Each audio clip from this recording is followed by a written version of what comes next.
من يطع الرسول فقد أطاع الله ومن تولى فما أرسلناك عليهم حفيظا.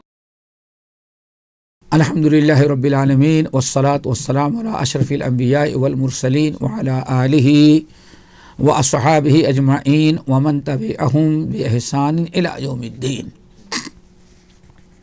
محترم حضرات، دینی بھائیوں بہنوں اور ہمارے اسلام ٹی وی چینل سے جڑے رہنے والے تمام ساتھیوں، اس سے پہلی نشست میں اسوہ رسول اور اسوہ صحابہ کے متعلق کچھ باتیں ہو رہی تھی کہ امن و سکون، قلبی راحت کا سب سے بڑا ذریعہ اللہ تعالیٰ نے کتاب اللہ سنت رسول کو بنایا ہے. الا بذکر اللہ تطمئن القلوب. لوگوں، اللہ تعالیٰ کے ذکر، اللہ تعالیٰ کی فرما برداری، اللہ تعالیٰ کی اطاعت و فرما برداری اور دین کی باتیں سننے اور عمل کرنے ہی میں دل کو سکون ملتا ہے. یہ اللہ تعالیٰ نے قرآن پاک کے اندر واضح کر دیا ہے. اس سے پہلے ایک حدیث میں نے شروع کی تھی جس میں 4 باتیں اللہ رسول نے بیان کی. تو تیسری بات جو چل رہی تھی کہ اسوہ رسول، آپ دیکھیں جہاں اللہ کا حکم آیا انبیاء نے یا نیک لوگوں نے اس کو قبول کر لیا. دیکھیے، سب سے مشکل عمل جو ہو سکتا ہے اولاد کو ذبح کرنا. کتنی حیرت کی بات ہے، زندگی گزر گئی شادی کی، ایک اولاد کے لیے انسان بے قرار ہو، دعائیں کر رہا ہو، تڑپ رہا ہو، ساری زندگی گزر گئی اور بڑھاپے میں اللہ تعالیٰ نے اکلوتا بیٹا دیا، ابراہیم علیہ السلام، اسماعیل. الحمدللہ الذی وہب لی، ساری تعریفیں اللہ کی. بڑھاپے میں ہم کو 2 بیٹے دیا، علی الکبر، بڑھاپے میں. یہی بڑھاپے میں اتنی تمناؤں دعاؤں کے بعد بیٹا ملا. فلما بلغ معہ السعی، بچہ جب بڑا ہوا، ابراہیم علیہ السلام کے ساتھ چلنے لگا، ان کے کام کاج ضرورتوں میں حصہ بٹانے لگا، تو اچانک اللہ نے کہا کہ ابراہیم اپنے بیٹے کو ذبح کر دو. انبیاء کو اسوہ بتا رہے ہیں، ابراہیم بیٹے کو ذبح کر دو. صبح اٹھے، اب اکلوتے بیٹے کو بلایا، اسماعیل کو. یا بنی انی اری فی المنام انی اذبحک فانظر ماذا تری. بیٹے، میں نے خواب میں دیکھا میں تم کو ذبح کر رہا ہوں، تمہارا کیا خیال ہے؟ کوئی انسان اکلوتے بیٹے کو ایسے موقع پر ذبح کرے گا؟ لیکن انبیاء کا اسوہ، صحابہ کا، صالحین کا، اللہ جو بھی حکم دے سمعنا واطعنا. اب ابراہیم علیہ السلام نے تو بیٹے سے پوچھا، بیٹی کی وفاداری دیکھو. یا ابت افعل ما تؤمر، جو آگے نبی بننے والے تھے، یا ابت افعل ما تؤمر. والد صاحب، اللہ آپ کو جو حکم دے رہا وہ کر گزریے، یہ مشورے کی چیز نہیں. اللہ اکبر. بیٹا بھی ایسا فرما بردار جو آگے چل کے نبی بننے والا ہے. اور ماں باپ کو حوصلہ کیا دلواتے ہیں؟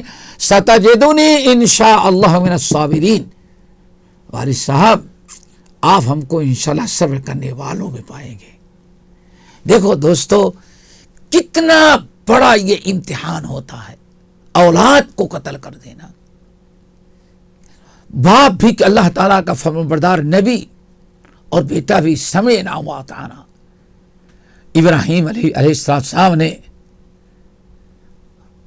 اللہ کا حکم پایا، بیٹے کو سنایا، باپ بیٹے دونوں تیار ہو گئے. فلما اسلما وتلہ للجبین، جب دونوں تیار ہو گئے اور بیٹے کو زمین پر منہ کے بل لٹا دیا اور ذبح کرنا چاہا، تب اللہ تعالیٰ نے وہی بھیجی، ابراہیم قد صدقت الرؤیا. ایک امتحان تھا تمہارا، تمہارے بیٹے کا ہم نے لیا، کامیاب ہو گئے.